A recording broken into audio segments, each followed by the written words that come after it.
מדברים הרבה על דמותו שהגוף הוא הנושא, הגוף הוא מרכזי. ואני חושבת שהיום בקטע שרקדת פה, היו לי רגעים שבאמת ראיתי רק חלקים מהגוף. אבל התלבושת היא דבר מאוד חשוב לך. מה התלבושת, מה הדיאלוג שלך עם התלבושת לפני שאת מחליטה ואחר כך כשאת לובשת אותה? ההחלטות האלה הן באות והולכות, אני יכולה לחלום משהו, זה בדרך כלל עיקר, זאת אומרת, העבודה שלי מתחילה מחלימה, ואני תמיד מקווה שהיא גם תישאר בחלימה. זאת אומרת, לא ברמה של המימוש, אלא ברמה של במצב הזה של חלימה. ואז אני רואה, כאילו הדמות נולדת, לא כאילו, באמת, היא נולדת בתוך החלום הזה. החלימה והאירוע הם התנאים העיקריים לעבודה שלי, בכל אופן. אני מאוד ממליצה על זה. והיא יכולה להשתנות, בגדים שלה יכולים להשתנות, או אני יכולה לטייל איתה ולשייט איתה. וזה מאוד משונה, זה באמת מאוד משונה, ואני עקבתי אחרי זה בצורה מאוד משמעותית לקראת המפגש הזה, והייתי פשוט המומה מעצמי. זה באמת כמו סוג של משבר. זה כאילו, אם הגופים מתפרקים, אז המחשבות מתפרקות, ופתאום היא ככה, ופתאום היא ככה, ופתאום זה הוא. זה נקבה, זה זכר, יש כיסא, אין כיסא, פתאום משהו שנה, פתאום זה, פתאום אני אצבע לה את העלים, פתאום לא חליפה, כן חליפה. היא יפה, היא מכוערת, מה היא רוצה להיות? והכל במין ערבוביה מטורפת כזאת, ומה שקורה על הבמה זה בכלל לא מה שהיה נדמה לי. זאת הפתעה מוחלטת. הבגד הוא כמו עוגן, אני קוראת לזה הבגד הוא הבית. כי ברגע שאני שלמה עם הבגד, או מכינה אותו, תופרת אותו, מגייצת אותו, מלכלכת אותו, מקפלת אותו, או מסתכלת עליו מזווית העין, אז אני בעצם מרגישה שהדמות שוקעת בעדינות פנימה. ואז יש לה בית, ואז היא בעצם חופשייה, היא יכולה להיות מה שהיא רוצה. אז הצמצום הזה לתוך בגד עוזר לי להניח הצידה כל מיני דברים, ולהצטמצם כדי להתרחב בתוך ההצטמצמות הזאת. ואז כשאת לובשת את הבגד, את מרגישה שהמפגש שלך עם אותה דמות שהתיישבה שם הוא אינטימי? אני כבר לא קיימת. זאת, המפגש הזה. אני מקווה שהיא מרגישה שהיא הגיעה לסביבה אינטימית, אבל אני כבר לא, זו לא אני. כבר הדמות נוכחת במלואה בתוך הבית הזה, אם אני קיימת באיזשהו זמן, אז היא פשוט מראה לי איך לרקוד ואיך להיות. זה באמת ככה. זה טוב. הצלחנו להוציא ממך שמשהו טוב תוך כל המשבר בכוכב הזה. המון דברים טובים. קודם כל יש פה אור מדהים. יש פה כוכב הזה אור מדהים.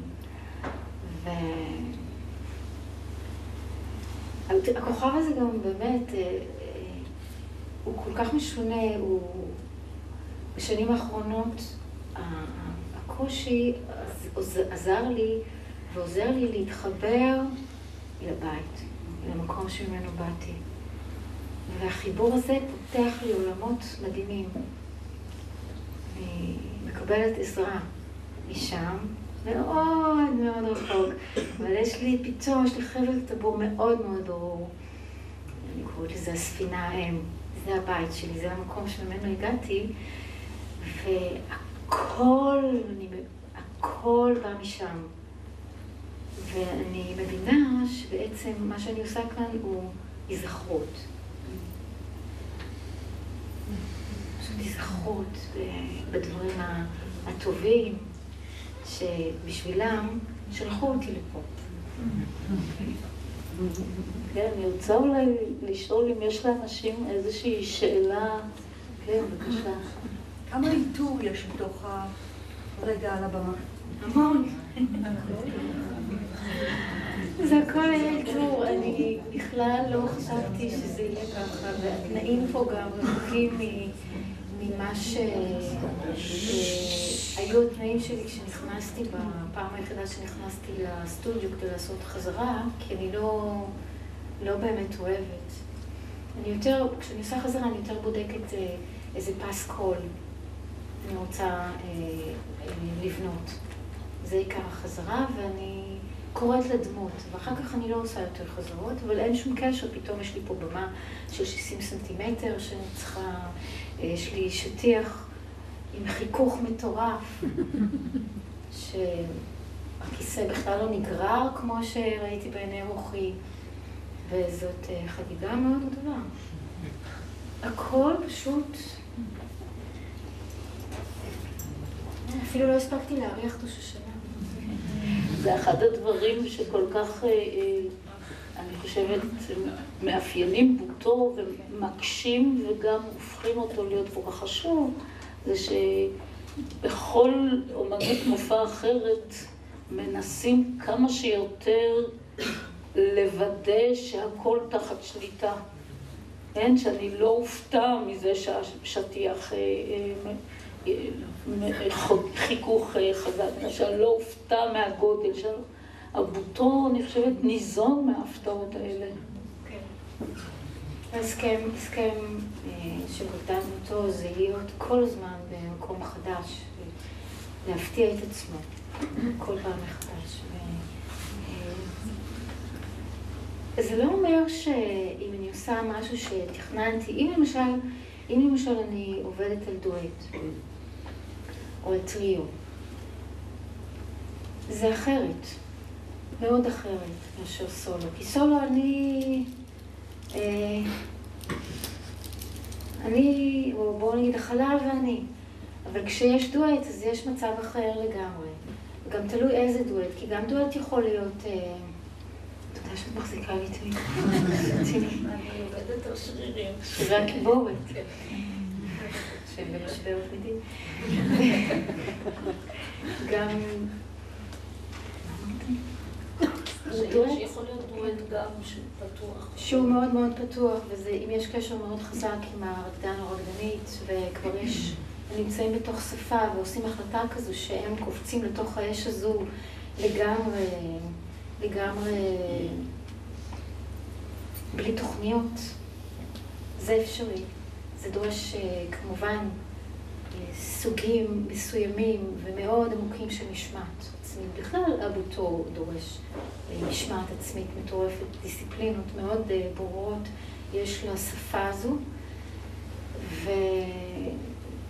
ובדואט או בטריו או בכל עבודה אחרת, אם אני עושה עבודת אנסמבל, יש לי תבנית בסיסית שהתחולה שלה היא גמישה. זאת אומרת, ברור לרקדנים מאיזה צד הם נכנסים, ויש איזשהו מבנה לכניסה הזאת, אם הם נכנסים ביחד, ויש מקומות, כל מיני נקודות של מפגש, שיושבות גם על פס הקול. הדברים האלה הם ברורים, אבל חוץ ממקומות המפגש האלה, זה נשאר מאוד פתוח, ויש מקום לרקדן להיות יצירתי כל הזמן. וגם כשזה סגור, כמו למשל להקת סנקאי ג'וקו, היא עובדת, בסופו של דבר מה שאנחנו רואים על הבמה, וזאת לא הלהקה היחידה, שעובדת ככה, הכל נראה מאוד סגור. אם נלך לראות את אותה הופעה 3 פעמים, זה פשוט יהיה בדיוק אותו דבר. אולי לא אנרגטית, אבל ברמת המבנה וכמה פעמים הוא הרים את היד, כמה פעמים הוא איתה את הראש, הם בקיצוניות של סגור סגור, ברור ברור, כתוב כתוב. אבל אין לי ספק שהצורה שבה להקות מהסוג הזה עובדות מתחיל באיתור. העבודה בסטודיו והבנייה של הקטע, הבסיס שלה הוא איתור. שהאיתור הוא הסכם ברור. בשבילי זה מצוין, כי ברגע שאני צריכה לזכור הרבה דברים, אז אני כבר לא... אז אני סתם אני. אין דמות. הדמות, הרי אני לא יכולה... אם אני רוצה להיות הדמות הזאת, אז אני לא יכולה להתחיל לזכור כל מיני דברים. זה מאוד מתיש אותי. בשבילי זה פשוט נפלא, הסידור הזה של קונברסציה. יש עוד שאלה? כן. היצירה הראשונה, הריקוד הראשון שעשית, עם איזה רגשות בא לשם? זאת אומרת, מה זה בשבילך? מי הדמות הזאת? קודם כל, אני מקווה שזה יכול להישאר פתוח, זה ממש לא מחייב אף אחד, אבל הדימוי שעבדתי איתו, יש את הכדורי בדולח, קוראים לזה? קריסטל כזאת, זכוכית כזאת, שיש בפנים פתיתים כאלה, שאת הופכת את זה, ואז כשהייתי ילדה זה היו אוניות ששתות בפנים, כל כך רוצה לנסור כזה עם אונייה. כן. הצלחת להעביר את זה. הצלחת להעביר את זה. ואני הייתי פשוט מין יצורית כזאת שחיה בתוך אקווריום, בתוך מין בועת זכוכית כזאת.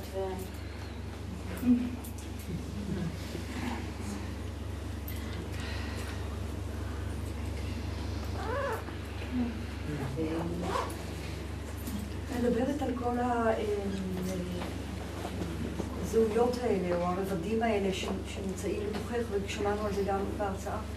יש אנשים שיקראו לזה תת מודע, ואת גם מספרת שבתוך הריקוד שלך עולים ובאים, את מפתיעה את עצמך, כי את באים לבקר, או עולים פה על הבמה בהפתעה בשבילך. זה בעצם דומה מאוד לעבודה עם התת מודע, או עם...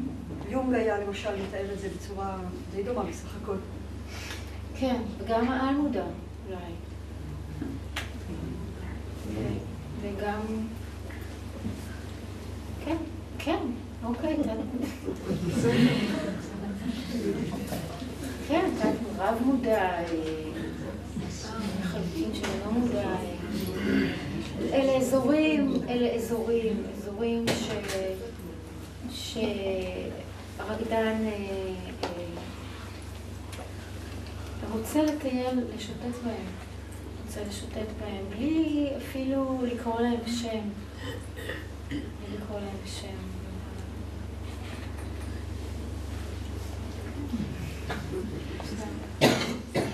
טוב, מאיה. תודה רבה לך.